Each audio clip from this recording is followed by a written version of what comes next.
Good morning students. मैं सुमित शर्मा सहज मार्ग मैथ्स क्लासेस के माध्यम से अब आपके लिए लेके आया हूँ 11th और 12th की प्रिपरेशन कराने के लिए topic wise study material. Friends, अभी जो टॉपिक्स हैं वो मैंने शुरू किया है। टाइम को समझते हुए सभी स्टूडेंट इंटीग्रेशन पर पहुंच गए होंगे, लगभग कुछ इंटीग्रेशन कर रहे होंगे। तो मैं चाहता हूँ कि इंटीग्रेशन एक बार और रिपीट हो जाए, फिर बाकी वीडियोस जैसे आपकी डिमांड आती रहेगी, जैसे आप प्यार देते रहेंगे, लाइक करते रहेंगे, सब्सक्राइब करते रहेंगे, मुझे मोटिवेट करते रहेंगे, वैसे मैं बनाता रहूँगा। फ्रेंड्स, तो ये बात करते हैं। अभी जो टॉपिक है वो है इंटीग्रल्स। आप सबने डेरिवेटिव के बारे में अच्छी तरह से पढ़ा हुआ है। डेरिवेटिव क्या है, उसे किस तरह से हम सॉल्व करते हैं, किस चीज़ से जुड़ा हुआ है, वो सारी चीज़ें हमने ऑलरेडी आप पढ़ चुके होंगे। डेफिनेट है कि आप अदर्स स्कूल्स में हो, नॉर्मली स्कूल्स में हो, तो ये सारी चीज़ें पढ़ चुके हो। कुछ चीज़ें ऐसी हैं जो मैं अपने अनुभव से आपको समझाऊंगा, बताऊंगा। आपको अच्छी लगे आप मुझे कमेंट बॉक्स में जाके बताइए, कुछ कमी है तो भी बताइए, उसे इम्प्रूव करेंगे। तो फ्रेंड्स, आगे चलते हैं अपने टॉपिक इंटीग्रल्स पर। इंटीग्रेशन की जरूरत हमें कहाँ पड़ी? सबसे पहले तो जब हमने डेरिवेटिव पढ़ा तो हमने देखा कि हमारे पास कोई फंक्शन है y is equal to F X. y is equal to F X. अब फ्रेंड्स ये हुआ कि हम पूरे इंटायर फंक्शन को रीड करने से बेस्ट था कि हमने उसके स्मॉलेस्ट पार्ट पे गए, हमने उसके स्मॉलेस्ट पार्ट को स्टडी किया, मतलब हमने उसका डेरिवेटिव किया।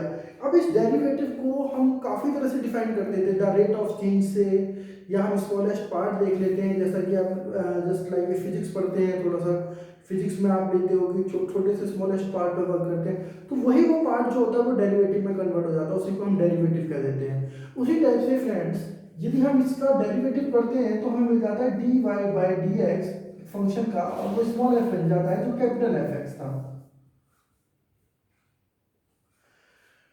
लेकिन यदि हमसे कहें कि वो स्मॉलेस्ट पार्ट आपको दिया हुआ है और फिर आप इसको इन्वर्स कीजिए, मतलब वापस जाइए उसी पार्ट पर, तो आप क्या करेंगे? फ्रेंड्स, वहां पर हम यूज करते हैं इंटीग्रेशन का, इंटीग्रल्स। देन इस सिचुएशन में हम आते हैं dy एफ एक्स dx किया। Now integration on the both side, और integration on the both side means y is equal to again F X plus C. Friends, आगे हम जानेंगे कि ये c क्यों आया है। फिर से हमने वो फंक्शन वहां मान लिया, वो फंक्शन हमने लिख लिया, ले लिया। तो फ्रेंड, इंटीग्रेशन को हम यदि डिफाइन करें तो सीधा सिंपल डेफिनेशन होगी, the inverse process of the differentiate derivative called integration. इसके अलावा फ्रेंड्स, यदि हम बात करते हैं तो इसके फॉर्मूले में चेंजेस हो जाता है। अब यहाँ हम बात कर लेते हैं कि जो इंटीग्रल्स होता है वो टू टाइप्स का होता है। इंटीग्रल्स की जो टाइप है वो टू टाइप्स का है, एक इनडेफिनेट इंटीग्रेशन, दूसरा डेफिनेट इंटीग्रेशन।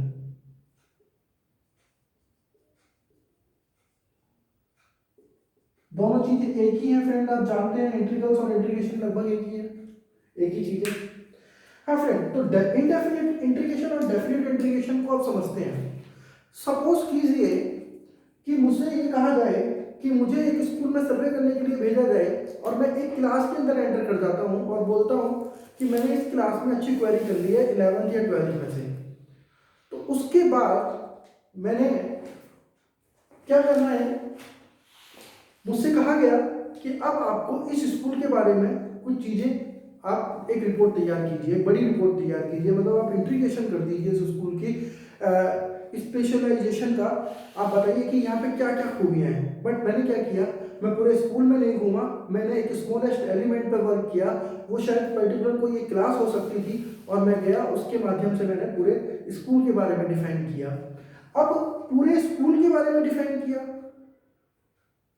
ठीक, तो वहां पर एक लिमिट थी कि मैं गया तो 5th क्लास में था, लेकिन मैंने पूरे स्कूल के बारे में बताया, कहां से कहां तक, नर्सरी टू 12th, ये लिमिट दी हुई है। इसे हम बोलते हैं अपना डेफिनेट इंटीग्रेशन, जहां लिमिट्स दी हो।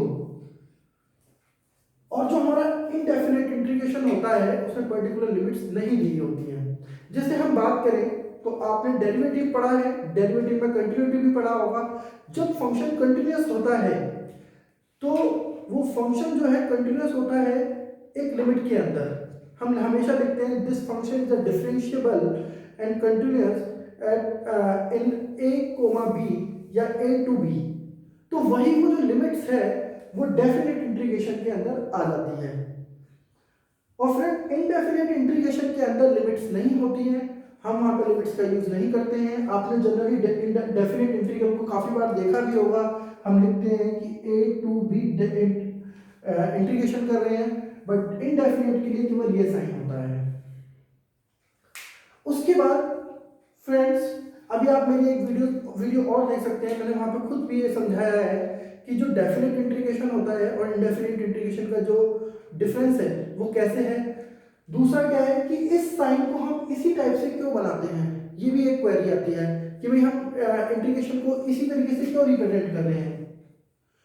फ्रेंड्स ये माना गया कि इंटीग्रेशन जब हम कर रहे हैं तो हम एरिया ऑफ रीजन निकालते हैं, एरिया ऑफ रीजन निकालते हैं। ऐसा इसलिए क्योंकि जब हम डेरिवेटिव पढ़ रहे थे तो हम उसी एरिया का या उसी रीजन का एक स्मॉलेस्ट पार्ट ढूंढ लेते हैं।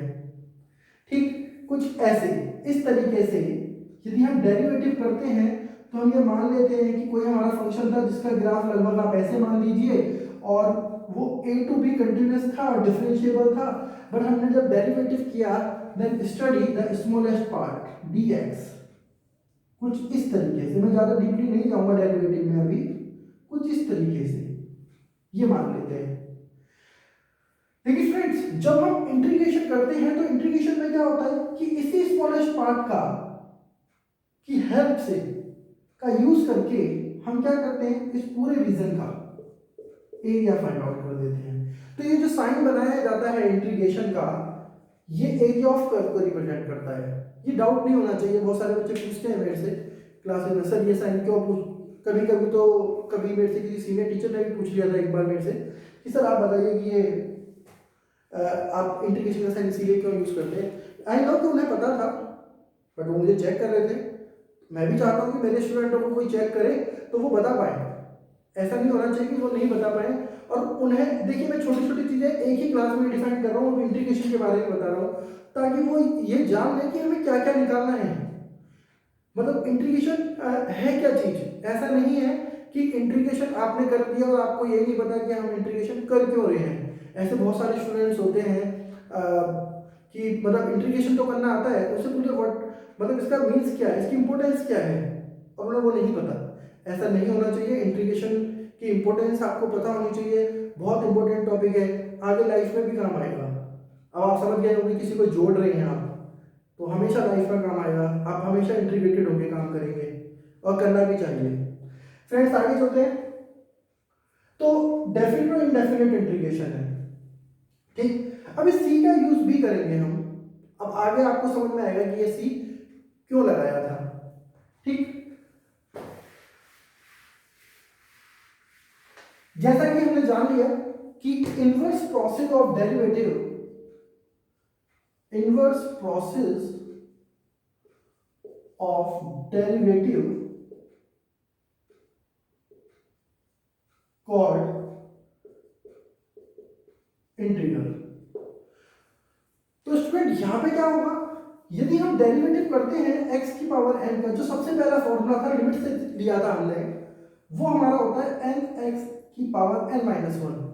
और फ्रेंड वही फॉर्मूला यदि हम इंटीग्रेशन की बात करें तो हम ऐसा जानेंगे कि यहाँ पर वो पावर आगे आती है और एक पावर लेस हो जाती है। लेकिन जब हम इसको दोबारा से इस वाले फंक्शन को जो डेरिवेटिव होके आया है, यदि हम इसको बना के ये दोबारा बनाए तो हमें क्या करना पड़ेगा, वहां पावर बढ़ानी पड़ेगी। तो इंटीग्रेशन का जो फॉर्मूला होता है वो क्या हो जाता है x की power n plus one upon n plus one C. Friends अब हम एक एग्जांपल ले रहे हैं इसके लिए। सपोज कीजिए कि derivative of x cube is 3x square. अब इस डेरिवेटिव का यूज करके क्या हम दोबारा से वो फंक्शन लें, गेट कर सकते हैं क्या, x की क्यूब हमें मिल सकता है, हाँ मिल सकता है। और हमारे पास जवाब है then 3x square dx. Now here is constant integration of x square, then x cube upon 3 plus c, then x cube plus c. इस वक्त अगले एग्जांपल में हमें पता चल जाएगा कि ये c हमने क्यों लगाया। एक एग्जांपल और लेते हैं हम ऐसा ही same ditto. Now integration of x की power 4 plus 5,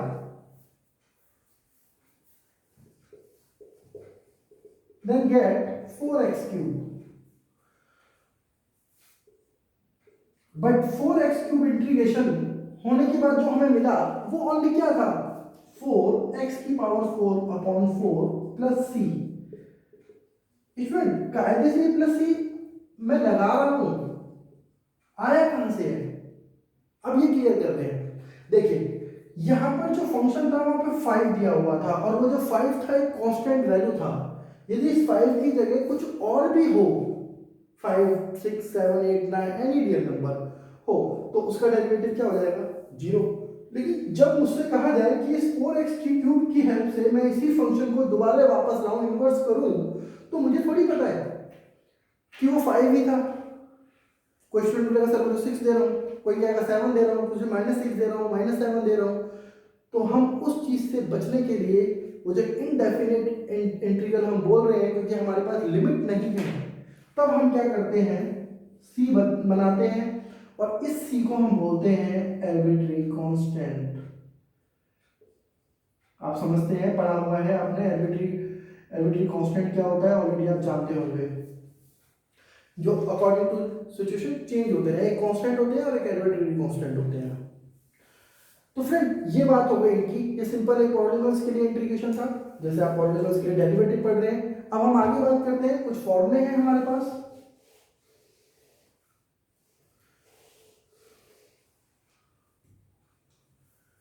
derivative of sine x हमारा होता है cos x.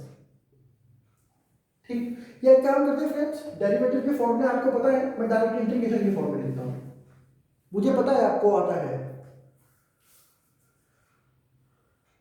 Integration of sine X is minus cos X plus C. अब आप सबको पता है सी क्यों लगा रहे हैं, अब कोई डाउट नहीं होगा। Now integration of cos X is positive sine x.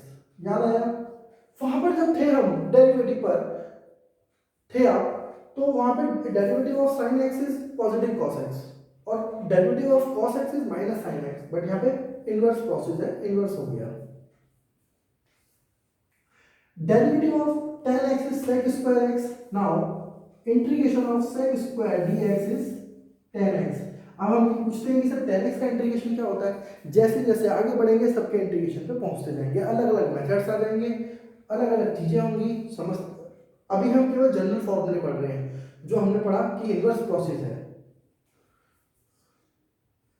sec x into tan x किसका डेरिवेटिव हुआ करता था, sec x का, जिसका अब इंटीग्रेशन sec x है।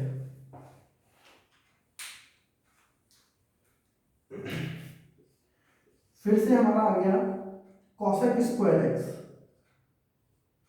dx, ये हमारा माइनस का cot x ही होता है प्लस c, और स्टूडेंट एक बचा हमारा cot x into cosec x dx minus cosec x plus c। ये हमारे ट्रिग्नोमेट्रिक फॉर्मूले हो गए। उसके बाद हम आते हैं e की पावर mx, देन e की power mx upon m plus C. जैसा कि मैंने कहा इनवर्स प्रोसेस है, यदि हम e की पावर mx का डेरिवेटिव करते हैं तो m e की पावर mx आता है, वो जो कांस्टेंट वैल्यू है प्रोडक्ट में आती है और यहाँ पर वही वैल्यू अपॉन में चली जाएगी। अभी हम जब आगे सब्स्टिट्यूशन मेथड पढ़ेंगे तो वो कंडीशन वहाँ पे आपको क्लियर हो जाएगी, मैं अभी कराऊंगा उसे। फ्रेंड्स उसके बाद हम आगे चलते हैं, a to the power x, बिल्कुल सिंपल है, a to the power x log e a। याद होगा यदि हम derivative of a to the power x करें तो a की power x log e a होता है, जहां पर log e टोटली कांस्टेंट है, तो वो जो कांस्टेंट इनटू में आ रहा था वो अपॉन में आ गया, बाकी कुछ नहीं है इसके अलावा, प्लस c। log x का डेरिवेटिव होता है 1 अपॉन x, तो 1 अपॉन x का इंटीग्रेशन क्या हो जाएगा, log x। अब बहुत सारे स्टूडेंट हैं हमारे, वो पूछेंगे कि log x का सर इंटीग्रेशन नहीं होता, आपने नहीं बताया। अभी आएगा, मैंने कहा ना धीरे धीरे आगे चलेंगे। हाँ, डायरेक्ट आप log x का इंटीग्रेशन नहीं कर सकते, कोई मेथड होगा, उस मेथड के जरिए हम सीखेंगे अभी आगे। फ्रेंड्स, ये तो बात रह गई हमारी डायरेक्ट फॉर्मूलों की। अब हम चलते हैं आगे अपने दूसरे मेथड। ये जनरल फॉर्मूले थे, जैसे कि बोला मैंने कि inverse process of derivative called integration. जो डायरेक्ट फॉर्मूले आपने डेरिवेटिव के पढ़े थे उन्हीं को मैंने इन्वर्स कर दिया और उनके ये फॉर्मूले हमारे पास आ गए। अब जो दूसरा मेथड इसमें आता है वो आता है सब्स्टिट्यूशन मेथड।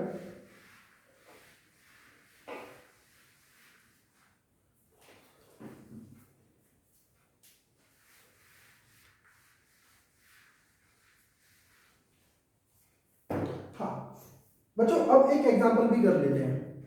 बस शिकायत नहीं होनी चाहिए कि सर आप तो चुपचाप फॉर्मूला लिख के चले गए आज, बस इतना सा ही करेंगे ना। ठीक है, एक एग्जांपल लेते हैं। इंटीग्रेशन ऑफ e की power 4x plus sine x plus हम ले लेते हैं 1/x। अब हमने फॉर्मूले पढ़ी हुई है, इंटीग्रेशन करना है integration of e to the power 4x plus ये dx सेपरेट कर दिया हमने।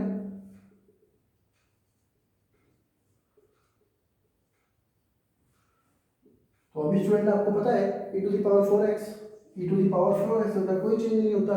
लेकिन जब 4x का डेरिवेटिव करते थे तो 4 आता था, जो यहाँ पर आपका कौन में 4 आ जाएगा, बिल्कुल इनवर्स प्रोसेस है। इस तरीके से बोल के करोगे तो दो ही एक्सरसाइज लगेंगे और आप इंटीग्रेशन के लिए भी पुराने हो जाएंगे।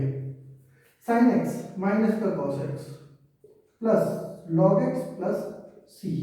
ये फिर डायरेक्ट मैंने क्वेश्चन उठा के ले लिया, ज़्यादा टफ नहीं था आपके हिसाब से, कर सकते हैं। एनसीईआरटी में इससे बहुत ज़्यादा सिंपल क्वेश्चंस भी दिए होंगे। हाँ, एक क्वेश्चन जो हमेशा पूछा जाता है, integration of tan square x. तो अभी बात हुई थी कि tan का तो सर फॉर्मूला ही नहीं बताया आपने, tan का तो होता ही नहीं इंटीग्रेशन, अब स्क्वायर भी ला दिया आपने, ये कहाँ से करेंगे? तो सिंपल है कि हमने tan से पढ़ा हुआ है, tan तो भूले नहीं हो ना, वो 9 फॉर्मूले जो लिखवाए जाते थे, 1 sin square theta plus cos square theta equal to 1, फिर आपका 1 plus tan square theta equal to sec square theta, ना 1 plus cot square theta equal to cosec square theta. वही हमें बेसिक आइडेंटिटी यूज करनी है, क्योंकि अब हमें थोड़ा सा दिमाग चला लेना है कि अब हम जानते हैं कि सर sec स्क्वायर थीटा का इंटीग्रेशन तो होता है, tan स्क्वायर का डायरेक्ट नहीं है। तो हम वहां पे वो आइडेंटिटी यूज कर लेंगे जो आपने ऑलरेडी पढ़ा हुआ है कि tan square theta is equal to sec square theta minus 1। Student थोड़ा पिछले उस पर जाएंगे कंसेप्ट पे, वहां मैंने एक चीज आपको नहीं बताई थी, डेरिवेटिव ऑफ कांस्टेंट जो होता है हमारा, डेरिवेटिव ऑफ कांस्टेंट जो होता है वो होता था 0, सभी जानते हैं। But integration of constant, integration of constant जो होता है हमारा वो होता है हमारा x, ax प्लस c। ठीक, अब समझ लीजिए क्या होता है, मैं भी बता दूंगा, पहले इस वाले क्वेश्चन को कर लेते हैं, ये लास्ट करेंगे अभी आज हम। तो sec square x minus 1 dx, तो जब integration of sec square x का करते हैं तो हमारा tan x आ जाएगा, हमें पता है, और 1 का x प्लस c। तो स्टूडेंट ये तो हमारा क्लियर हो गया, इसमें कोई डाउट नहीं है। ठीक, दूसरा क्या है, दूसरा जो मैं आपको बताना चाह रहा था कि इंटीग्रेशन ऑफ कांस्टेंट जो होता है वो 1 क्यों, x क्यों होता है। देखो बात करें तो पहले डेरिवेटिव से बात करते हैं कि डेरिवेटिव ऑफ जो कांस्टेंट था वो सर आपने 0 क्यों बना दिया था।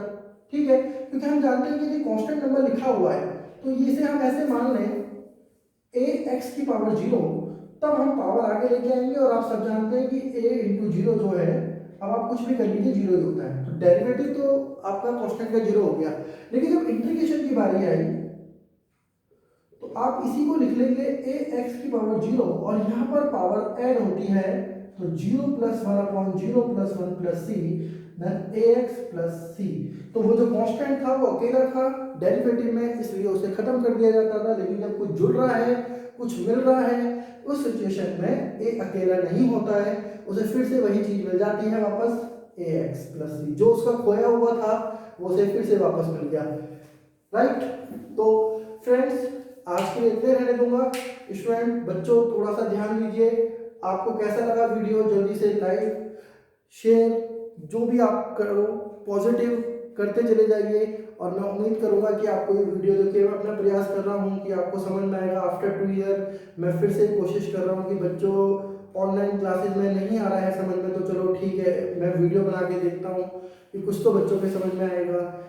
ठीक है स्टूडेंट, एक आपसे रिक्वेस्ट है, जितने स्टूडेंट्स को समझ आ जाए और वो चाहें कि मेरी लाइव क्लास लेना चाहें तो मुझे कांटेक्ट कर सकते हैं मेरे पर्सनल नंबर पर। सबके पास आप यहाँ से नोट कर लीजिए मेरा पर्सनल नंबर 8107114160। काफ़ी टाइम बाद मैंने स्टार्ट किया है आफ्टर 2 ईयर। अभी जो टाइमिंग चल रहा है अपने कंट्री में, आप देख रहे हो कोरोना की वजह से थोड़ा सा मैं डिले हूँ, लेट हूँ, कि मैं खुद चाहता था कि शायद पहले से बनाऊँ, ठीक, लेकिन अब उम्मीद नहीं लग रही है कि अभी स्कूल्स क्या रिस्पॉन्स कर रहे हैं या क्या होता है कैंडिडेट। तो मैंने यही सोचा कि चलो बच्चों को रिवाइज किया जाए, इस माध्यम से उन बच्चों से जुड़ा जाए और जिन बच्चों की हेल्प थोड़ा बहुत मैं भी कर पाऊँ, अदर टीचर्स भी कर रहे हैं और थोड़ा बहुत मैं भी कर रहा हूँ, तो आप भी अपने प्यार को दिखाइए, सब्सक्राइब कीजिए, लाइक का बटन दबाइए और प्लीज़ मैं अभी बोलूँगा यदि आप सबको अच्छा लग रहा है तो लाइव क्लास के लिए अप्रोच कीजिए अपने फ्रेंड्स को भी और मुझे भी मोटिवेट कीजिए। Thank you very much.